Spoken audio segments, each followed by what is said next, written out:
regalo di compleanno. In verità lui prima è stato molto più succinto nelle interviste off record, adesso si è dilungato di più, però diciamo un regalo di compleanno brevissimo, se potesse dare adesso un regalo di compleanno a Federalberghi Veneto, cosa gli darebbe? Ma una serie di contratti con tour operator che portano turisti in Veneto durante tutta la stagione, anche durante la bassa stagione, perché possano gli alberghi sfruttare al massimo la loro grande capacità di ospitalità. Perché a un imprenditore che cosa gli devi dire? Di avere successo nel proprio lavoro e devo dire, perché non ne parliamo mai abbastanza, il mio partito è stato fondato da un imprenditore che tutti quanti voi conoscete, che purtroppo non c'è più, ma il grande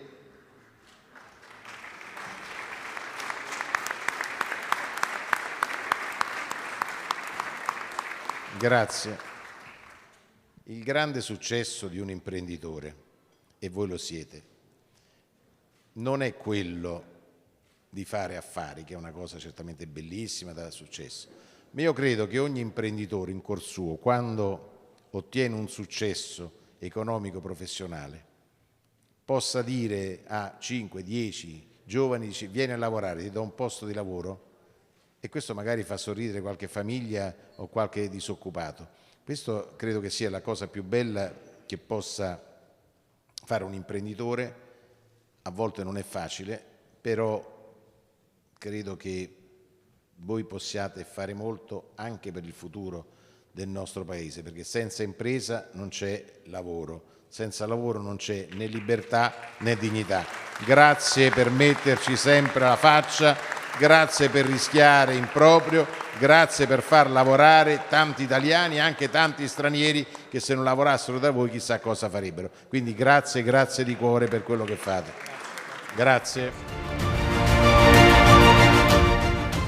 Bisogna essere orgogliosi, bisogna veramente avere questo forte senso di orgoglio e di identità italiano, perché quando si va in giro per il mondo, e tutti voi credo che ci siate stati, io in particolare ultimamente sto girando tanto, c'è una fame d'Italia che è incredibile, è un valore immenso che noi abbiamo e che voi nel vostro comparto siete delle grandi eccellenze nel portarlo avanti.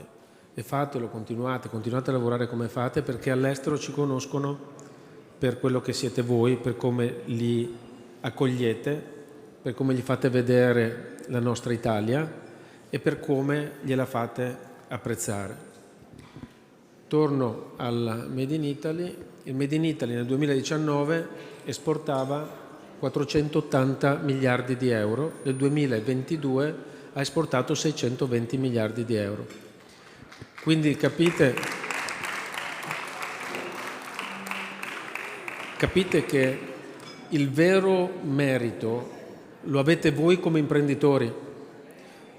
Dura solo poco il mio intervento, però credo che siano delle cose che ascoltarle ne vale la pena. Voi imprenditori siete stati eroi, e voi soprattutto, resilienti, avete continuato a cercare soluzioni, le avete trovate, avete sbarcato il lunario e siete riusciti anche a crescere. Non si poteva fare di meglio. Bravi veramente.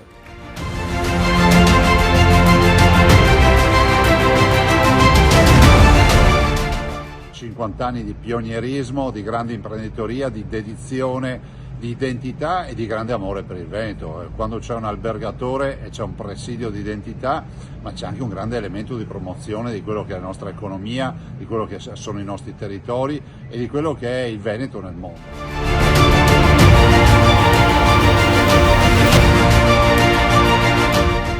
Noi adesso dobbiamo lavorare su produttività e su innovazione. Questi saranno i due grandi temi su cui la nostra federazione dovrà concentrarsi, e quando parlo di innovazione ricordatevi che l'innovazione non è tecnologia.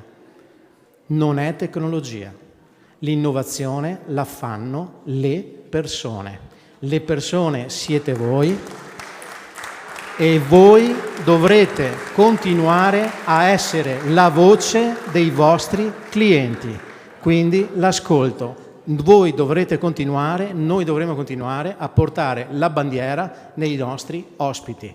La tecnologia, l'intelligenza artificiale, la sostenibilità sono solo degli strumenti che dovranno stimolare la vostra creatività. La creatività non verrà mai sostituita dall'intelligenza artificiale. La creatività la farete solo voi. Vi auguro davvero un grande futuro di successo, di grande innovazione, di grande produttività e soprattutto buona continuazione di serata. Grazie, grazie, grazie, grazie a tutti voi. Il vero protagonista di questa sera non è il ministro Tajani, non è il presidente dell'ICE, non sono tantomeno io, ma è il vostro presidente Massimiliano Schiavon. No, per me era molto importante la presenza della Federberghi nazionale in questo momento, che è un momento di festa. 50 anni è un compleanno importante, un compleanno che coincide oltretutto con un anno record per il turismo del nostro paese, quindi un anno che rischia di superare i dati del 2019 e quindi insomma compiere 50 anni quest'anno è una cosa molto importante e molto particolare. Ma voglio darvi solamente la vicinanza della nostra federazione nazionale, la felicità mia a essere in un posto meraviglioso, in mezzo a tanti amici, soprattutto a tanti imprenditori, e ti dico già adesso che se tu mi inviterai io continuerò a venire a questo importante vostro anniversario. Grazie.